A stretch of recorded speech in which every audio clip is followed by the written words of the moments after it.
सुप्रभात। साक्षात परमात्मा है महात्मा।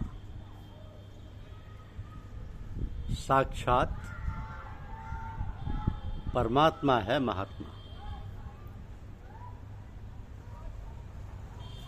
ईश्वर और गुरु में यही फर्क है कि गुरु मार्गदर्शक है और ईश्वर का साक्षात्कार कराता है,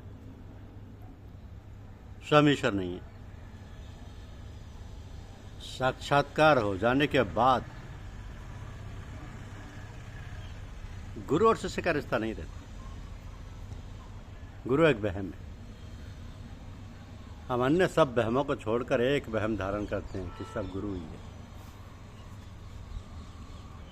साधारणतः अदब शब्द का प्रयोग हम लोगों के मध्य बहुत होता है,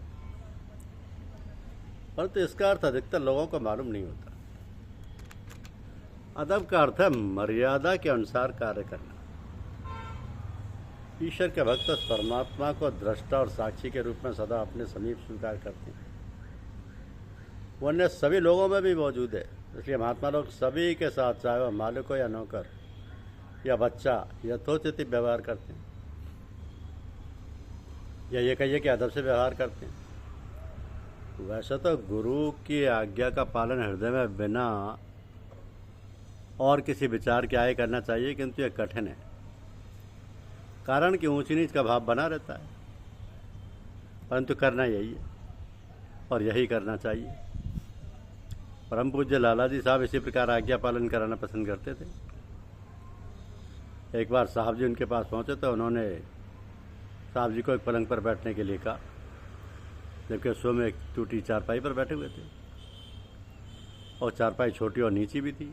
तो पहले तो साहब जी झिझके, किंतु झिझकते हुए देखकर लाला जी महाराज ने कहा कि जो आज्ञा दी जाए उसका पालन करना अदब है। तो बिना हिचकिचाहट के साहब जी उस पर बैठ गए। अब इसे यूँ समझना चाहिए कि और कोई दूसरा ख्याल लाए बिना आज्ञा पालन अदब है। ये संसार वो है जिसमें माया मोह रूपी जल बड़े वेग से बह रहा है। मूर्ख प्राणी माया मोह में ग्रस्त जरा भी आगा पीछा नहीं सोचता कि क्या करना है क्या नहीं करना। ये भी नहीं विचार करता कि मैं जो करने जा रहा हूँ उसका परिणाम क्या होगा, और वो उसमें फंस जाता है। अब बिना विचारे हुए माया मोह में, ये माया मोह कितने प्रबल होते हैं कि एक बार इनके चंगुल में फंस जाने पर आदमी किम का कर्तव्य विमूढ़ हो जाता है। और तब यही चरितार्थ होता है कि मर्ज बढ़ता गया ज्यों ज्यों दवा की। अब विचारणीय बात यह है कि फंस क्यों जाता है। उत्तर स्पष्ट है कि अपने पूर्व संस्कारों के कारण उसे ऐसा वातावरण प्राप्त हो जाता है कि जिससे अनायास घुल मिल जाता है और फिर भूल जाता है अथ और इति। माया मोह रूपी जल के थपेड़े खाकर भी वह समझता है कि संसार का आनंद प्राप्त कर रहा है।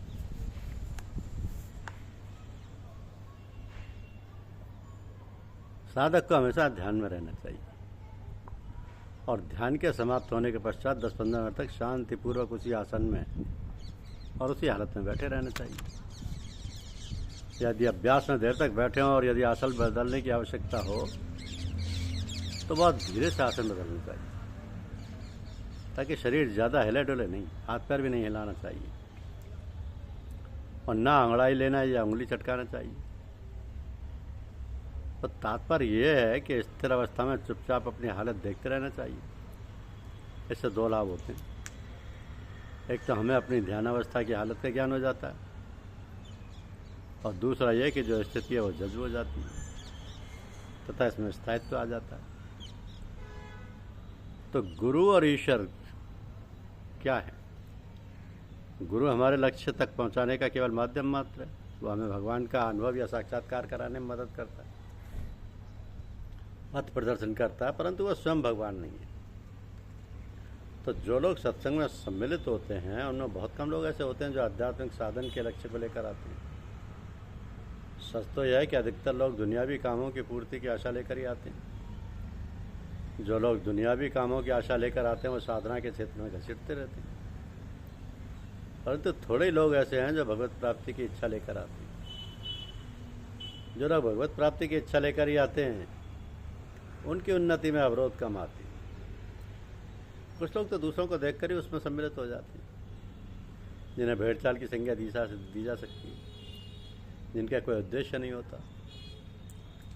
अब देखने में ऐसा लगता है कि सबका लक्ष्य अलग अलग है, परंतु सही अर्थों में सबका लक्ष्य एक ही है, और वो है आनंद की प्राप्ति। यद्यपि आनंद का सही अर्थ लोगों की समझ में कम आता है। हमारी 5 ज्ञानेंद्रियां हैं, जिनमें से प्रत्येक का प्रयोग हम आनंद प्राप्त करने के लिए करते हैं। उन्हीं के द्वारा हम आनंद का अनुभव करते हैं। उदाहरणार्थ हम स्वयं स्वादेंद्रिय कोई लें, कोई मांस खाता है, कोई शराब पीता है, कोई मिठाई खाता है। क्यों? इसलिए कि ये उसे अच्छी लगती है। तब इस नतीजे पर पहुंचे कि उद्देश्य केवल अच्छा लगना है।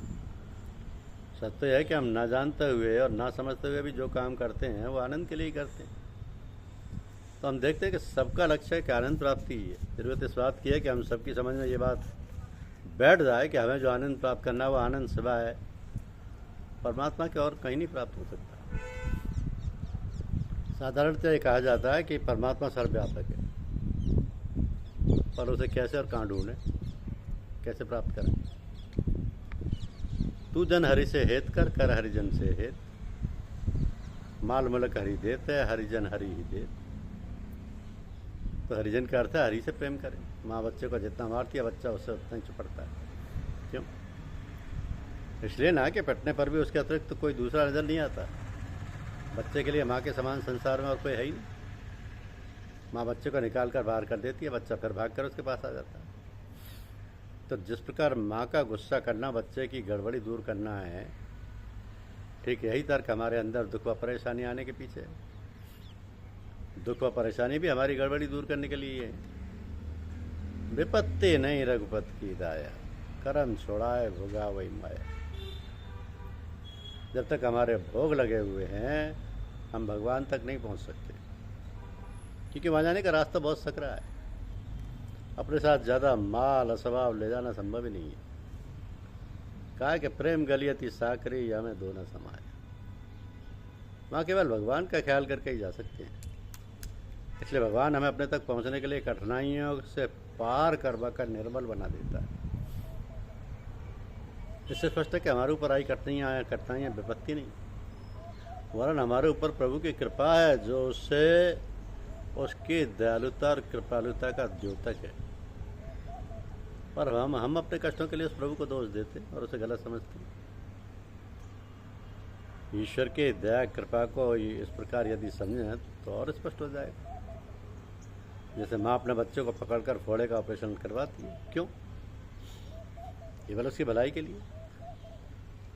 तो जिस प्रकार माँ पर उस समय अपने बच्चे द्वारा बुरा भला कहा जाने का कोई प्रभाव नहीं पड़ता, ठीक उसी प्रकार परमात्मा पर आपके द्वारा किए गए दोषारोपण का कोई प्रभाव नहीं पड़ता। उसे तो हमारी भलाई के लिए जो करना है वो करता है और करता रहेगा। यही है उसकी दयालुता। कल्याण इसमें है कि बस हम अपने दिल में ये जमा लें कि हर काम हमारे कल्याण के लिए हो रहा है। बस यही अमल करने की बात है। भगवान के ऊपर हमारा इतना बड़ा विश्वास हो कि वो जो कुछ कर रहा है वो हमारी भलाई के लिए कर रहा है। तो संसार में जितनी वस्तुएं भगवान ने हमारे प्रयोग के लिए, आराम के लिए ही तो उपलब्ध कराई हैं। संसार के प्रत्येक वस्तु उसका ही करिश्मा, प्रत्येक में वह स्वयं है। शास्त्रानुसार वह कण कण में व्याप्त है पर दिखाई नहीं देता, और यही उसका चमत्कार है। अगर आपके अंदर भगवान प्राप्ति की लगन है, चाह है, तो आपको अवश्य प्राप्त होगा। या उसके मिलने के साधन प्राप्त होंगे। जहाँ मांग है वहाँ पूर्ति है। बच्चा जब तक खेलता है माँ को कोई फिक्र नहीं, लेकिन जब रोया तो माँ उसको तुरंत दूध पिलाई। भगवान तो सर्वांतर्यामी है। जब हमें उनसे मिलने की लगन होगी तब हमें वो लगन हरिजन से अवश्य मिला देगी। लेकिन जो मक्कारी करते हैं उन्हें हरिजन नहीं प्राप्त हो जाता। किसी महात्मा के पास जाओ तो कुछ लेकर अवश्य जाओ, चाहे पुष्प ही लेकर जाओ,